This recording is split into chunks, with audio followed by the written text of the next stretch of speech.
Be sure to follow us on TikTok at MysticSage1 for daily anime content. Power scaling. One if not the most highly debated topics within the anime community. God, I hate the My Hero Reddit. But, as most anime YouTubers know, and I especially know, if you do not say that a certain character is the strongest, they will eat you alive and think you're the reincarnation of Satan himself. Got a little carried away there. Dragon Ball and Naruto are probably the two most widely recognized anime of all time, but both have vast differences in terms of power. I mean, yes, the Ten Tails is a planetary level threat, but characters like Frieza and Cell are just on another level.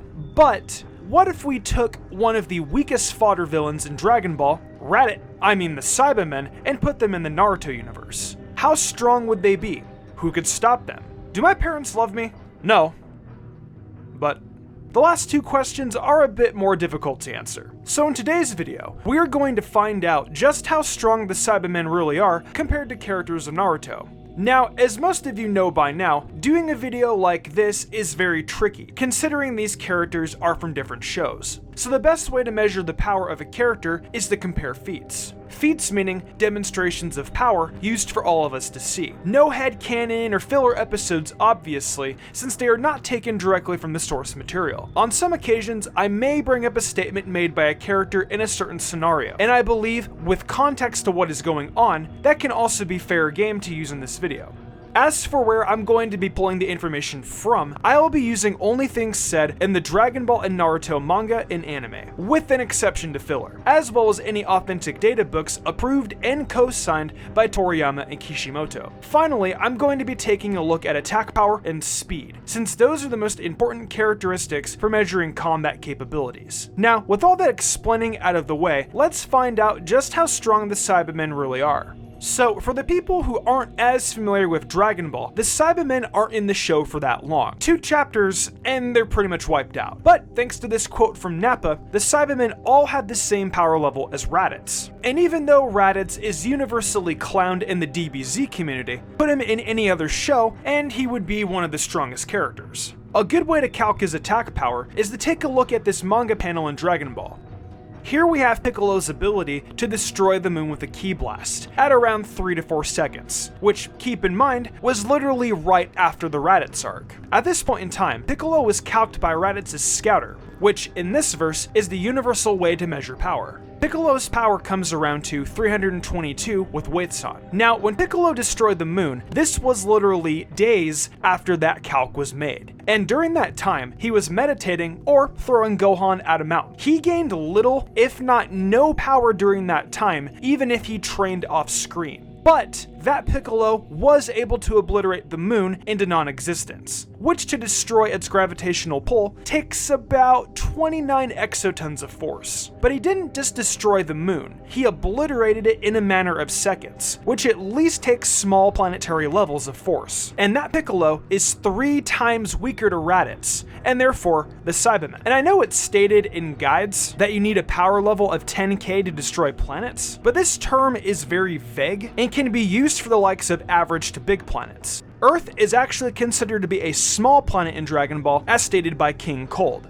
So characters like King Vegeta are not the bare minimum for a planet buster. Raditz can make sense on a smaller planetary scale. Alright, so now that we can relatively identify the Saibamen's power, let's measure its speed. Again, we're going to be using Raditz as an example to calc speed since they are the same power level. But before anybody in the comments goes crazy about how power levels only measure attack power and not speed, here's a quote from Vegeta saying that having an elevated battle power means that the same person's speed has been elevated as well. Now, an easy way to calc this is to measure another blast from Piccolo. This time, it's the special beam cannon during the Raditz fight.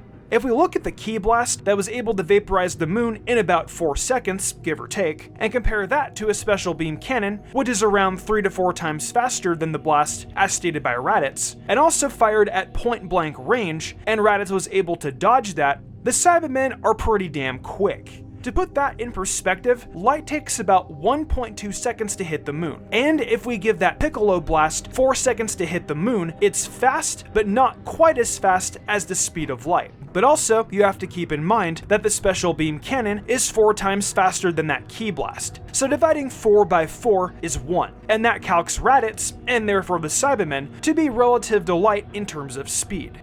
So now that we have this information at hand, where would the Saibamen rank in the Naruto universe? Well, as we know, the Dragon Ball universe is just overpowered as hell. I mean, these are everyday, for the most part, regular people being compared to planetary threats that can reach speeds relative to light. There are beings in the Narutoverse that can be like this if you take statements fully seriously, but they are few and far between. Immediately off the jump, I think most people would agree that the Saibamen would be at least Kage level in terms of raw strength and speed. I would personally say that the only beings that can challenge them are the top endgame fighters. Your Madaras and Narutos, those kinds of tiered fighters. But for the sake of the video, let's calc Naruto and see how these two would stack. For attack power, as we know, Naruto with only half of the Nine-Tails chakra was able to casually fuel the entire Shinobi Alliance, which is stated to have granted 3 times the amount of chakra that Kakashi normally has. Keep in mind, there are thousands of ninjas still in the fight, and Naruto didn't even break a sweat. But to put a number on it so we can calc, let's lowball and say that there's 2,000 soldiers left. Now, luckily in the movie, Naruto the Last, there was a cannon made to actually destroy the moon, which fits perfectly, since our last calc was about the moon. That cannon required 200 ninja in order to power the cannon to, in their words, destroy the moon. And yet Naruto, with only half of the Nine-Tails chakra, was able to casually fuel up to 2,000 ninja with 3 times the chakra of Kakashi, making him around 10 times more powerful than a cannon that can destroy the entire moon. And this is actually backed up if you take a look at the data books. The Nine-Tails is stated to have a powerful force that could easily turn the world to ash if you take that literally, which is believable if you see the feats the Nine-Tails can do. And this isn't the only time the Nine-Tails has been labeled planetary in other databooks. It's also stated that half of the Nine-Tails has earth-shattering destructive power. Again, one could choose to take that not as literally, since people can embellish when talking power. But the statement isn't that unbelievable when you look at the feats by Naruto. Now, combine that with the fact that he then goes on to obtain half of the Six Paths chakra. You know, the same guy who helped create the freaking moon and move it up to orbit, which the amount of energy calculated to do that is around 549.61 zetatons, which is definitely planet level. Now, even if you split that number in half, since Hagoromo gave the other half of his power to Sasuke, that's still 274.8 zetatons, which is still planet level. But even if you're not a fan of the Hagoromo calculation, that's fine, because the amp that Naruto got was enough for him to go toe-to-toe with Ten-Tails Madara. Keep in mind that the Ten-Tails in a non-complete state was compared to a small planet. Madara was also able to spread the God Tree, which has been calculated to require planet-level energy.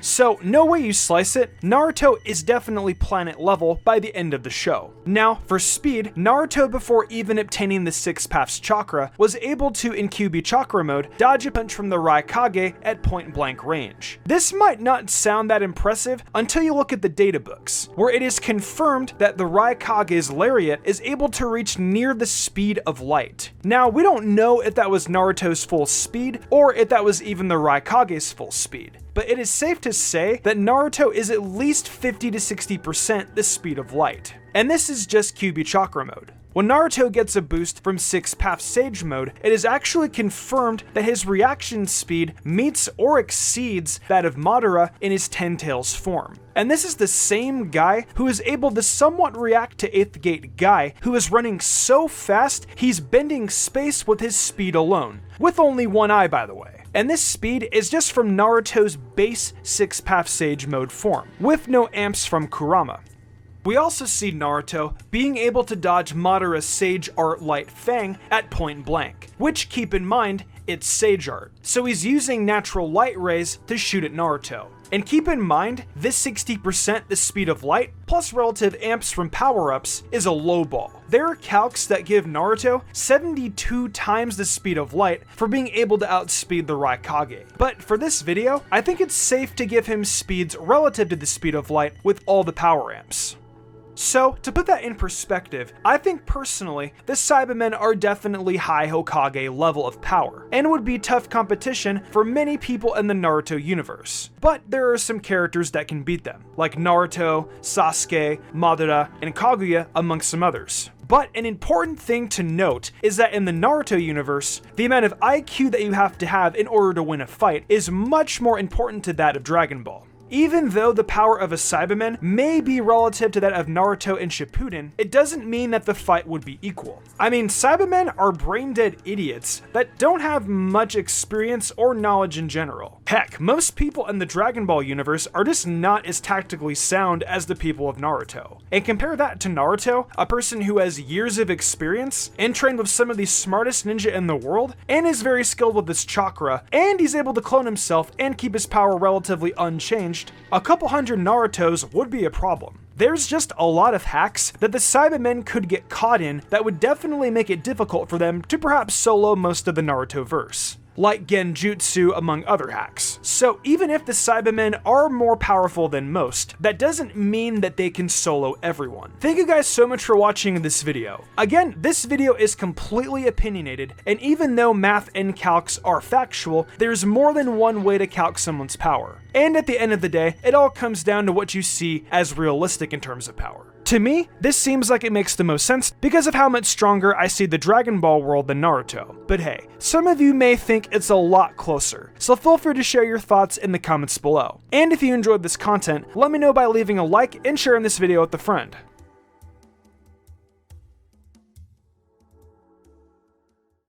Hey guys, before the video closes out, I just want to thank you so much for bringing your support over here on Mystic Sage. I upload every Saturday and Sunday and strive to bring you guys a review and some fun discussion content, so your viewership means the world. Also, if you want a little more from Mystic Sage, head on over to TikTok and check us out over there for more fun, bite-sized anime videos. I've also got an Amazon store where I sell tons of cool anime merch, so check it out. For real this time though, thanks again for watching. I'm Mystic Sage, and I'll see you next time with some more great anime content.